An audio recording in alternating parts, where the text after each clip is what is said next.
Three guys walk Oh, into boy. this weed shop in Portland, and the clerk is working in the back, and they accost him and whack him with a gun, pointed at him. He says, fine, I'm out of here, grabs his bag and walks out the front door. They let him go and then keep robbing the store. Well, he's going to walk around the corner there and pull a gun out of his bag, load it, go back to the drive-through window and start blasting. And he shot two of the three of them, hit two of the three of them, and two of the three of them took the weed shop temperature challenge. The third one ran off, and he was apprehended later, but was never tried for his crime because he died in another armed robbery back in July.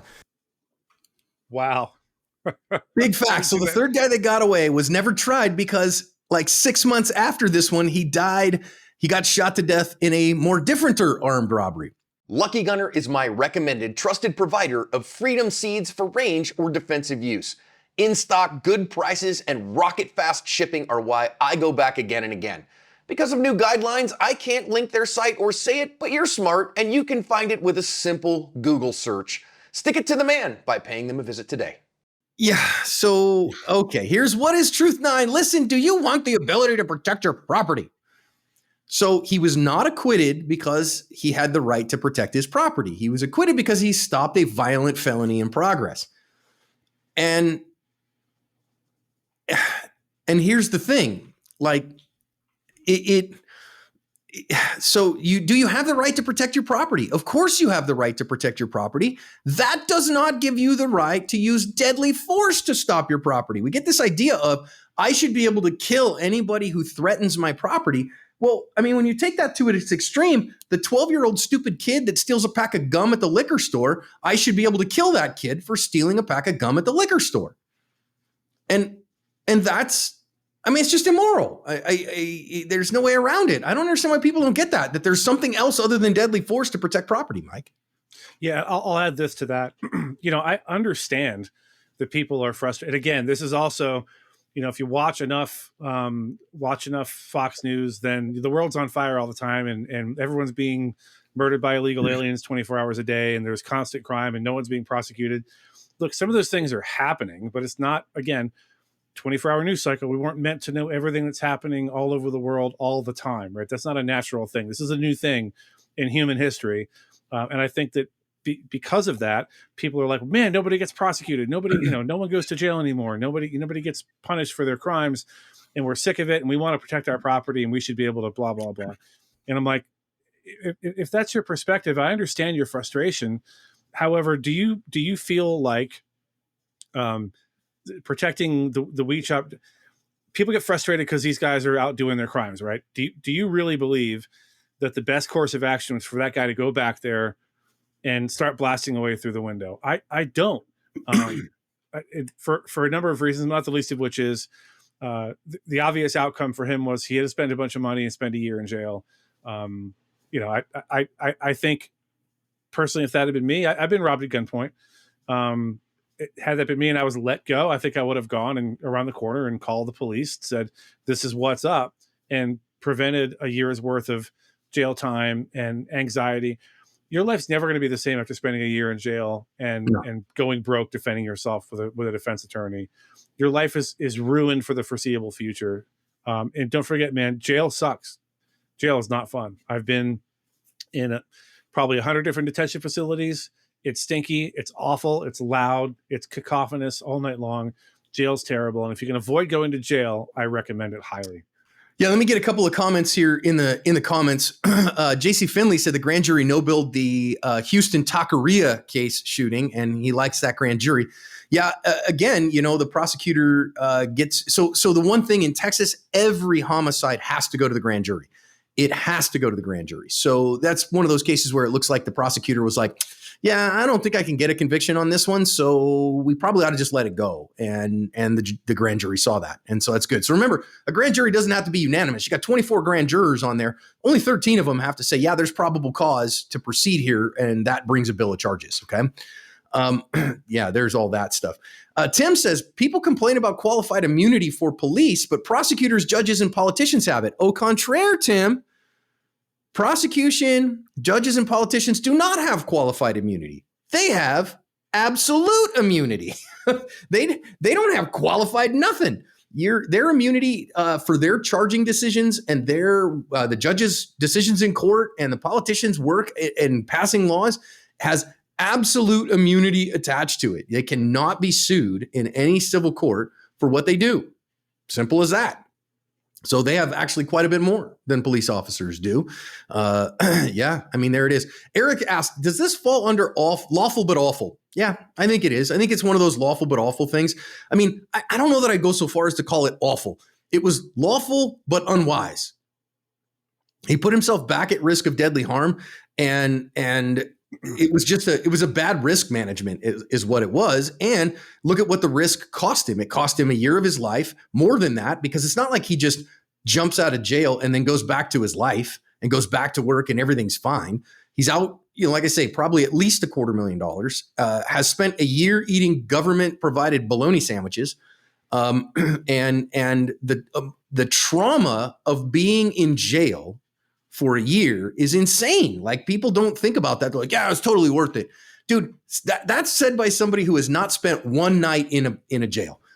Because the first day you're there in a pair of shower shoes and an orange jumpsuit, your life will never be the same. Real quick, Austin said every jail smells the same, especially the clothes. I read that, Austin, and immediately that smell was in my nose immediately. It is feet and butt cracks. It is terrible. I can't emphasize enough how terrible jail is. It's really awful. Yeah.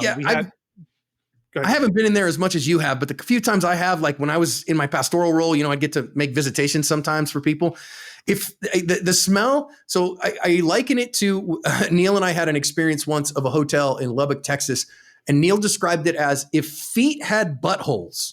That's what it smells like. And my time in jail, not that I was in jail, but my time visiting jails, yes, it smelled like if feet had buttholes. Mm-hmm. And oof, terrible. Feet and butt cracks. All right. Do you want the ability to protect your property? Yes. But that is not saying that you can shoot somebody. I think there's this big dichotomy that people have. I can do nothing or I can shoot somebody. And there's nothing between a nothing and a gun in their mindset, when in reality, there's lots of things between nothing and a gun. Pepper spray. Okay. Next one. It's not self-defense, from Khadid Edwards. It's not self-defense, but it was totally justified. Okay. So I agree with this comment. It was not self-defense. He was not defending himself. And his lawyer, as far as I can tell from the court arguments, didn't make an argument that it was self-defense. His defense here was not, this was self-defense. It was, this was justified use of deadly force to stop a violent felony in progress. And those are different defenses. Ta-da! Agreed. By the way, he spelled defense with a C, so clearly a Brit. I'm shocked. Yeah, I was going to say, he's English. All right. The Weed Shop Temperature Challenge. So it's so funny. I'll make a statement about this. Ocho Cinco 98, Chad Johnson, watching our videos. Wow. He's a fan. Said the Weed Shop Temperature Challenge. Every once in a while, I get crap from people about, some overly pious person will say, oh, John, you're making light of people shuffling off this mortal coil and going to meet their maker, and that, you treat human life flippantly and you disrespect people. No, I'm using a euphemism to work around YouTube bots. Is what I'm doing. That is, if you say he killed that guy, he died right there, he laid there and bled to death, then YouTube will strike those videos sometimes. And so, no, when we talk about the room temperature challenge, or he assumed room temperature, or he shuffled off this mortal coil, that's our way of working around the bots. A lot of people say he unalived somebody. Well, guess what? The bots have found that word. They understand what that word means now. And so, do we ever have a little bit of fun naming the temperature challenge? Sure, maybe a little bit of fun, but well, yeah. And sometimes, you know what? Of course, I never say that when the defender gets hurt or killed. Right, sure.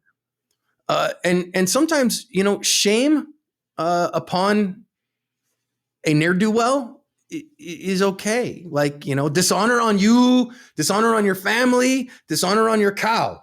you know, Your llama. on your llama. All right. Jacob I Landon. can't read it. Go ahead. I can read it. Moral of the story: if you can avoid the gunfight, yes, do that. But if you're really in it for a life and death situation, yes, by all means, kill or be killed. But that's just me. I need to go home to my family and my kids. I'm not about to risk not coming home by getting into a gunfight with some petty, stupid thieves. Now, I would argue these guys are not petty thieves. So, first of all, here's the pedantic John. Petty theft is not spelled Petty. It's not like they're petty as opposed to thoughtful. It's petty as opposed to grand. So grand theft is large theft. Petty theft is petite theft, small theft. It's French, right? Mm-hmm. So petty theft, these are not petty thieves. These are not guys stealing a pack of gum. These are guys that have showed a gun to our clerk, hit him in the head with it, and threatened him by pointing it at him with death. Well, I mean, just showing it to him was threatening him with death, but then pointed it at him and threatened his life. So these are violent armed robbers. These are not a petty theft. But again, to me, if you can avoid it, like, I mean, I'm armed all the time. I do not want to get into a gunfight. If I am in an unavoidable situation that I am faced with an imminent risk of death or great bodily harm, I am morally completely okay with using it to defend my life. But if I get out of that situation and I'm like, peace, I'm out of here, and I'm able to get out that door, I am using the Nike defense all day long. So real quick, since John's being pedantic, I'll join him in the pedantic tree. A thief is someone who steals something without the threat or use of violence, who just steals a thing. That's thievery. Who purloins, but doesn't use the threat of violence. Purloins. There's some ye olde English. That's a good one. Yes. The Shire Reeve would arrest the purloiner. Anyway, I think the sheriff of Nottingham objects. One other person gets that reference. Anyway, but yes, thievery is just that. It's thievery. Shoplifting or stealing from someone is thievery. The minute you break into a house and steal something, you're now a burglar. You're burglarizing the house. One of the things that me and my son, who's also an LE, that drives us absolutely bonkers is when someone goes, my house got robbed. Your house did not get robbed. Your house got burglarized. You got burglarized. Yeah, at gunpoint. Burglary, robbery, and thievery are three different things that have distinct meanings. All right, I'm done. I'm off my soapbox. They were burgled.